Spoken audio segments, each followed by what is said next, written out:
Banjir melanda Jakarta pada 12 Januari 2026, ternyata bukan satu-satunya bencana hidrometeorologi yang terjadi di Indonesia.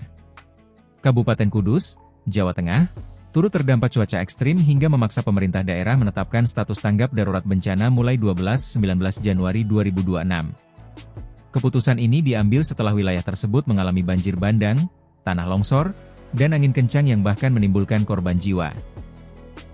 Bupati Kudus, Semani Intakoris, menyampaikan bahwa langkah tanggap darurat ini bertujuan untuk mempercepat upaya penanganan serta pengamanan warga terdampak.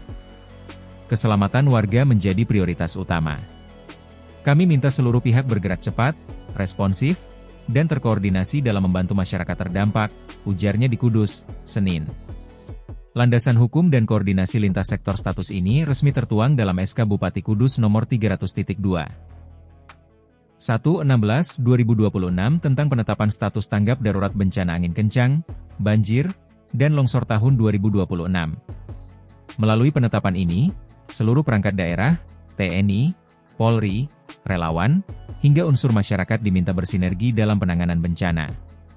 Pemerintah daerah kini memiliki keleluasaan untuk mengoptimalkan seluruh sumber daya, termasuk percepatan penyediaan sarana dan prasarana serta pemenuhan kebutuhan dasar bagi warga terdampak.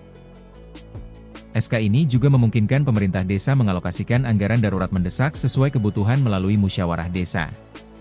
Dana tidak terduga siap digunakan sebagai bentuk kesiapan pendanaan. Pemkab Kudus telah menyiapkan alokasi dana tidak terduga sebesar Rp7,66 miliar pada 2026 yang dapat digunakan untuk penanganan berbagai bencana alam di wilayah tersebut.